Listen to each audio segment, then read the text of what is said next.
serum, I will create a reptile army that will take over the world. Not if I can help it.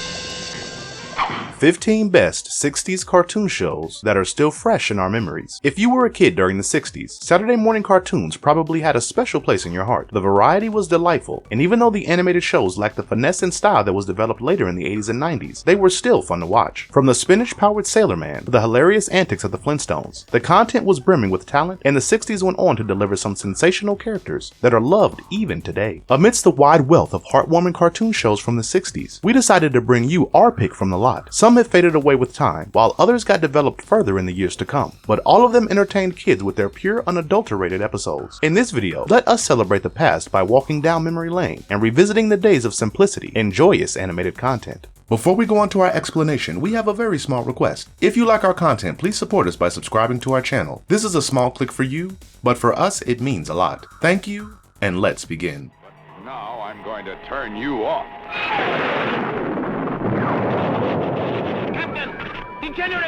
The New Adventures of Superman, 1966. This was the first major project of Filmation Associates, who later went on to become one of the major producers in the animated universe. It was also the first time that Superman, Lois Lane, and Perry White were seen in their animated forms, after the Superman short films from the 40s. It told the story of the Man of Steel, as the visitor from the planet Krypton set refuge on the Earth and took it upon himself to protect the planet from all kinds of evil. His alter ego was that of the mild-mannered reporter, Clark Kent, and Superman took to disrupt the sinister plans of master villain Lex Luthor. There were 2 Superman segments, and 1 Superboy segment in the episodes, and this show aired on the CBS network and made the Saturdays worth waiting for.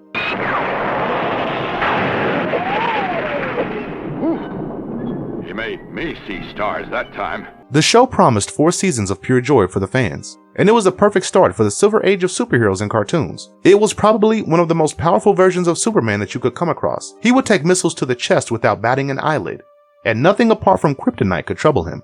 Bud Collyer was wonderful as the voice actor, and he portrayed the strong masculine voice of Superman as well as the mellow and timid voice of Clark Kent. These cartoons were fast-paced, and everyone from kids to adults would be glued to their television sets. The narrative was pretty faithful to the source material, and the non-adventures offered plenty of thrills for the viewers. The animation looked lively and colorful, and the high-energy retro fun might be a fun throwback for all you Superman fans out there.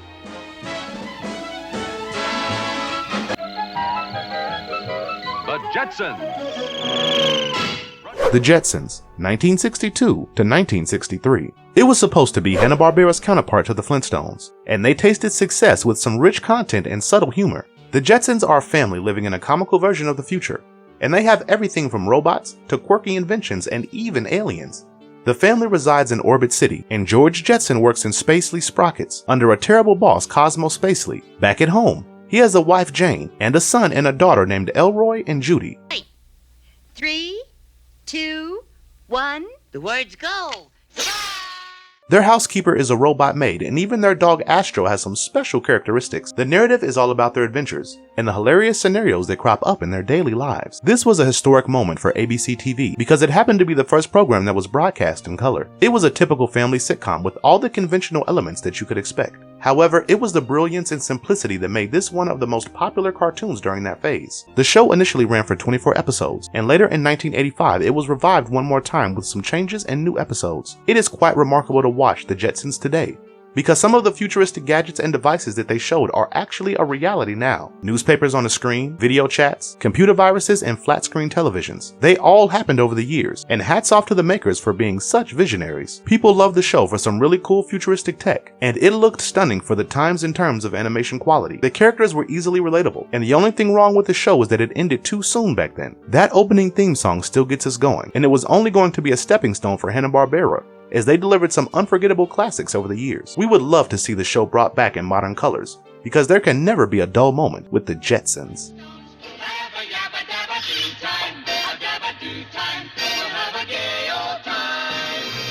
The Flintstones, 1960 to 1966. This was easily one of the most popular cartoon shows from the 60s, and it was a great example of all that was right about the era. The story revolved around 2 Stone Age families, The Flintstones and the Rubbles. Fred Flintstone worked in a quarry, and while his work wasn't satisfactory, he had a loving family with his wife Wilma and daughter Pebbles. He often bullied his neighbor Barney Rubble, and Barney's wife Betty was friends with Wilma. Later, Barney and Betty adopted a super strong son called Bam Bam. The overall concept was inspired by The Honeymooners from the 50s, and the comedy elements were mostly relying on the modern conveniences with a mix of Stone Age technology. Well, I guess I won't be needing this rock anymore.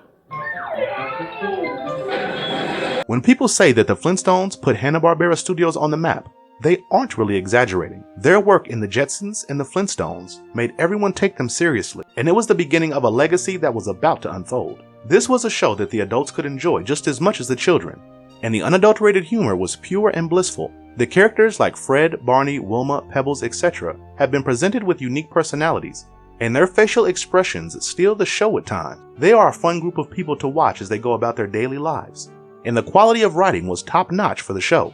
The plots were terrific, and they were supported by a very capable group of actors who made the group come to life. Besides the constant amusement, the narrative also promoted family values, friendship, and other essential life lessons. If you want to be chuckling all along, go ahead and check out this evergreen show, which should have never been canceled in the first place.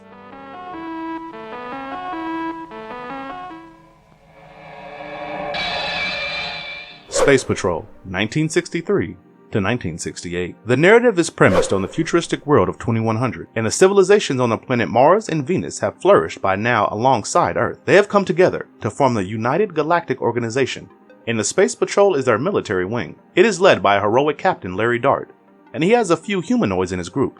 They zoom around in their space vehicles and undertake various missions, which are crucial for the security and safekeeping of the planets. It was a British show, but it was broadcast all over the world in spite of the low budget. 24 calling Jupiter. Galasphere 024 calling Jupiter. One of the first things that we remember about the show was how surprisingly mature the content was, even though it was mainly targeted towards the kids. The characters felt real, and their personalities gave them a human touch. It was impressive how good the show was visually, especially because of the low budget. The headquarters city was a futuristic living space, and it looked too cool for its times. The plots were well thought out, and at times the narrative took quite a dark approach. Some of the story arcs were interesting even for adults, and the one where aliens from Neptune plan to take over the Earth by conquering the minds of the leaders was probably one of the best. The original ideas were generally well received, and the puppetry is something you will not find today. For a kid's show that tried to be technically correct with nice stories, we have to say Space Patrol was an effort to cherish, and it is unfortunate that the show has sunk into obscurity. Life is a great big hang up. Wherever there's a hang up, you'll find the SpiderMan.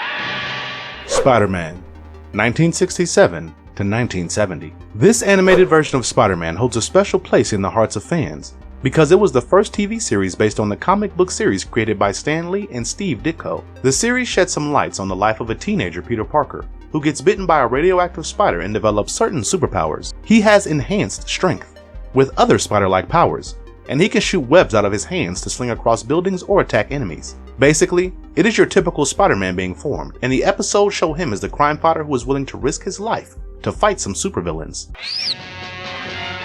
Oh, this blasted web! He faced the likes of Mysterio, Green Goblin, Dr. Octopus, and also dealt with the struggles of his personal life. The first season had Stan Lee involved with the project as a story consultant, and you get to see some familiar comic book villains featuring in the narrative. Season 2 and 3 were produced by Ralph Bakshi, and due to some budget cuts, the villains were replaced by magical monsters, which allowed them to use stock footage from Rocket Robin Hood, another Ralph Bakshi endeavor. The low budget also implied low quality of animation, and at times you can literally see Spider-Man swinging off webs that look like they're connected to the sky. It gets significantly better in the 90s, but the 60s version is special because it started things off in many ways. Spider-Man was quite a cool superhero, with his unique powers and catchy one-liners, and many were drawn to the character at this point and started exploring the comic books. Sometimes things got a little too intense for the younger audience, but the show was easily the one that announced Marvel's dominance in animation.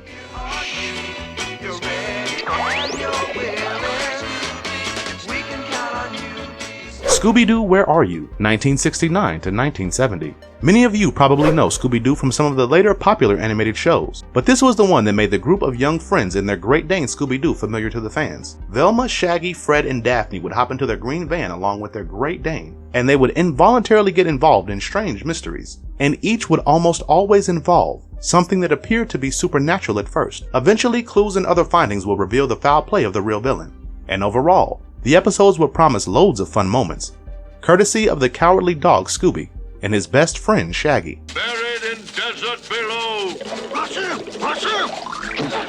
Remember my warning. CBS initially rejected the series because they thought that the artwork and the concept would be too frightening for children. After the rejection, the Hanna-Barbera staff decided to get the dog to take center stage, and the spooky element was considerably toned down. The rehashed version of the show was considered to be presentable, and this is how the iconic Scooby-Doo found its footing in the animated world. This series was classic children's TV at its finest, and the key was to keep things simple and family-friendly. The episodes kept getting better with time, and the writing was always amusing enough to keep the viewers engaged. The catchy theme tune, the bright and colorful animation, and the memorable villains made sure that the show always kept playing on the fancies of the young audience. The voice acting team was perfect for their roles, and Don Messick as Scooby-Doo and Casey Kasem as Shaggy never fails to entertain. There were several later versions to entertain the fans, but the charm of the original will always be something special.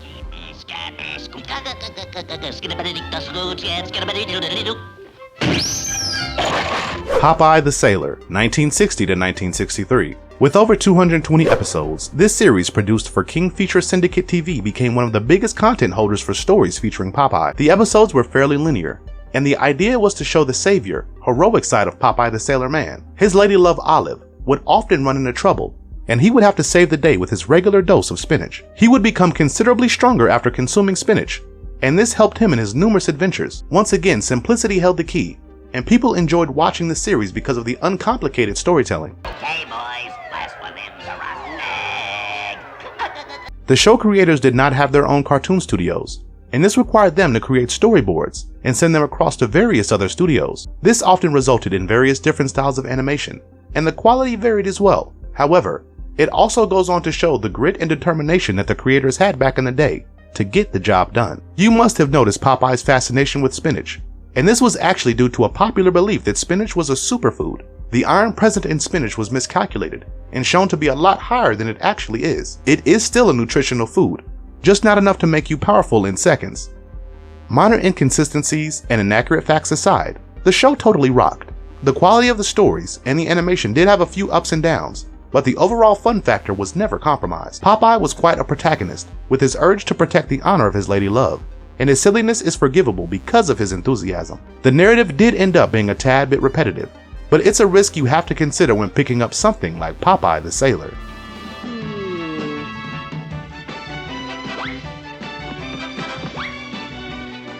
The Adventures of Gulliver, 1968. Whenever you find these unforgettable cartoon shows from the past, it becomes extremely clear how crucial Hanna-Barbera Productions was in making cartoons popular for the masses. This is yet another show handled by them, and the life quality of the narrative is hard to miss. It tells the story of Gary Gulliver, who goes on a treasure hunt along with his father and his dog, Tag.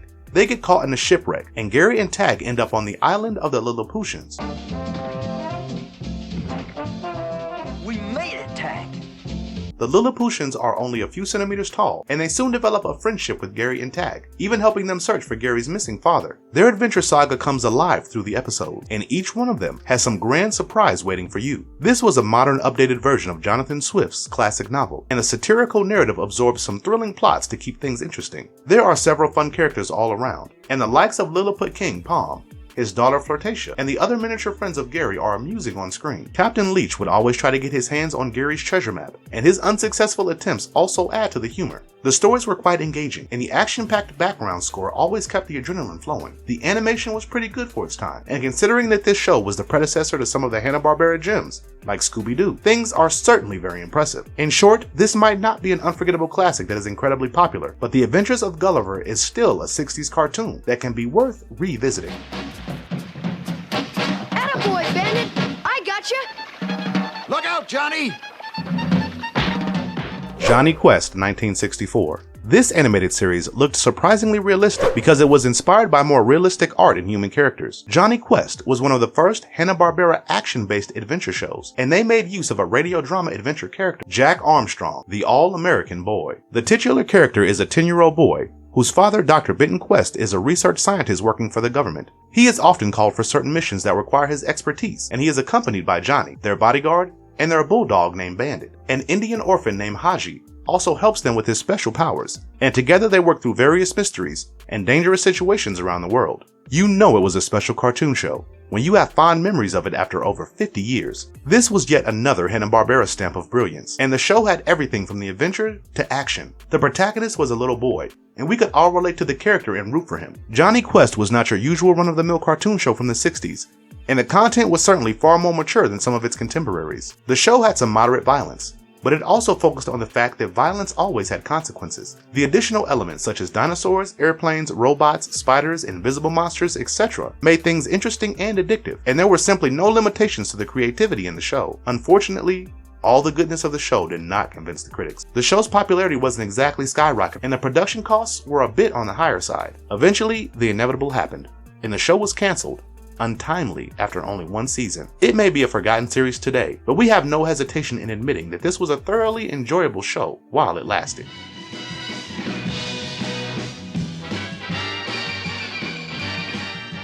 Birdman and the Galaxy Trio, 1967. This animated series helped us develop an early taste for superheroes. The show consisted of two parts. The one featuring Birdman was about the adventures of the winged superhero, and the other was about the Galaxy Trio, a space patrol boat involving interstellar superheroes. Birdman is more powerful than I expected. It was more of an anthology, with each segment having independent story arcs, and except for a few rare occasions, the characters or the plots never interacted with one another. The show ran for a solitary season, comprising 20 episodes, but the narrative was impactful enough for many others to follow with time. A sequel series, titled Harvey Birdman, Attorney at Law, was a popular series in the 2000s, and it ran for 4 successful seasons. If we're completely honest with you, the show does have its shortcomings. For starters, the Galaxy Trio did not really seem like a very convincing group of superheroes, featuring characters like Meteor Man, Gravity Girl, and Vapor Man. They lacked a proper backstory, and this made things look pretty random at times. Birdman, on the other hand, was far more interesting, and the pre-CG animated short era of superheroes hold a special position in the hearts of the old-timers. It was certainly at par with some of the other crime-fighting animated shows that were doing the rounds, and Birdman was a pretty cool superhero. He was powered by the sun, and he was in a bird costume. Wacky as it may seem, he still appeared to be the invincible badass. He is gaining on me. The Galaxy Trio fighting the worst threats of the universe also looked great, as long as you did not question the rationality of things. All in all, Hanna-Barbera's Winged Wonder and the Space Heroes were steadily gaining popularity, and the only reason they got cancelled was because of the repeated complaints of violence in the show. I hope this isn't too hot to handle. Space Ghost, 1966 to 1968. This was a nice addition to the animated superhero content in the 60s, and Space Ghost presented the adventures of a super cool space superhero. He was an intergalactic superhero who flew around in his spaceship while protecting the galaxy from baddies. He had some able accomplices, and together they would take on hostile creatures and other threats. Some of these stories were quite campy in nature, but some others were pretty serious. Some even pushed things to the point where the superhero had to put his life on the line. Something. Come on, Blip. Let's hurry back to the ship where it's nice and quiet. Classic and memorable. These two words probably describe the best Space Ghost animated series. It was a combination of great stories and capable voice actors, and when you add the vibrant animation style, things simply can't go wrong. If the hero of the show was impressive, the diabolical villains were not too far behind. They were easily some of the meanest and most unique antagonists back then, and the likes of Metalis, Black Widow, Cyclo, etc. were something the audience wasn't used to. It was great fun to watch some crossover moments where the superhero would travel through time and space and interact with Dino Boy, the Herculoids, and others. They could have provided a backstory for Space Ghost or his sidekicks to make things more memorable, but this wasn't even attempted. From an adult's perspective, things might not look very appealing here, but the kids totally devoured the show, and it was the reason for many to fall in love with comic books. Many call this the first Hanna-Barbera superhero animated series, and in this regard, Space Ghost has some historical significance as well. Aquaman, swift and powerful monarch of the oceans, with ability to summon and command all creatures of the Andy. Aquaman, 1967. This Filmation animated series was a repackaged version of the Superman Aquaman Hour of Adventure, and it came without the Superman and Superboy segments. This show captured the best of the adventures of Aquaman, and there were also occasional appearances of his wife Mira. You had all the usual characters associated with the superhero, and he would have to deal with the various threats throughout the episodes. Go to work. We're free. Let's go. Aquaman is not exactly the favorite superhero for most people, but this show is made for a wholesome experience. It was not just about Aquaman and his sidekick Aqualad. The series threw up surprise appearances every now and then. The voice actors stole the show with a thumping performance, and Ted Knight is the narrator, and many of the villains were simply outstanding. Later, Warner Bros. Animation series Superman and Justice League featured a far more sinister Aquaman, but this will remain our first love affair with the aquatic superhero. Block them off, troops. The duo of Aquaman and Aqualad was kind of like Batman and Robin's underwater version, and you will get to witness some familiar villains like Black Manta and the Fisherman. The sound effects are a bit campy, and the animation style is nothing remarkable, but the nostalgia of this old school Aquaman throwback will make it worth your time.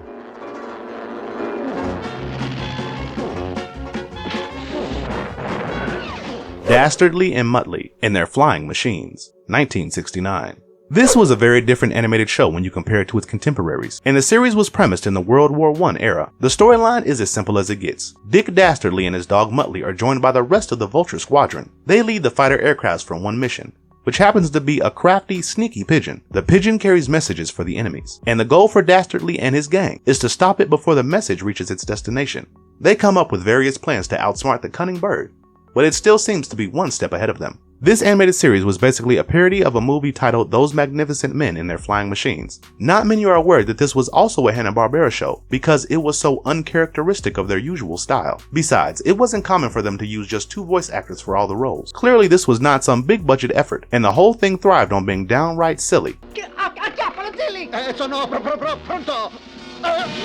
However, that should not be fooling you because this was the biggest draw of the show, the mindless fun. The narrative is strangely compelling, and the combination of all the loopy ideas and corny gags makes it such an entertaining watch. The main story becomes repetitive after a point, but the voice acting is solid throughout. You might also remember the simple, yet melodious theme tune which set the tone for the show. In short, this show was delightful to watch as a kid, and the children nowadays don't have the luxury of such uncorrupted entertainment today.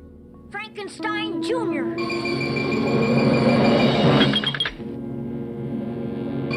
Frankenstein Jr. and the Impossibles, 1966. Frankenstein Jr. and the Impossibles contained 2 segments, and the one with Frankenstein Jr. would be sandwiched in between. The Impossibles were basically a superhero trio who posed as a rock band undercover. Multi-Man could create copies of himself, Coil Man could turn into a springy coil-like structure, and Fluid Man could transform into a fluid form. They would receive various assignments from Big D and go about their missions accordingly. Frankenstein Jr. on the other hand was about a boy scientist named Buzz Conroy, who fought supervillains, helped by the titular robotic hero. Hold that pose, Junior. We'll finish him off. What really comes as a surprise is the limited number of episodes and the untimely cancellation of the show. It was one of the best 60s animated series, and the uniqueness of the plot alone was worth the attention of the fans. It was a special effort from the Hanna-Barbera camp, and even with the easiest of plots, the concept worked wonders. The silliness of the narrative was one of the reasons behind its success, and the creators never tried to make you believe that Frankenstein Jr. was a hero to be taken seriously. The show also featured some great songs courtesy of the Impossibles, and even musically they were a huge hit for the fans. Shows like this really are an integral part of our culture, and future generations should have the opportunity of witnessing such shows even today.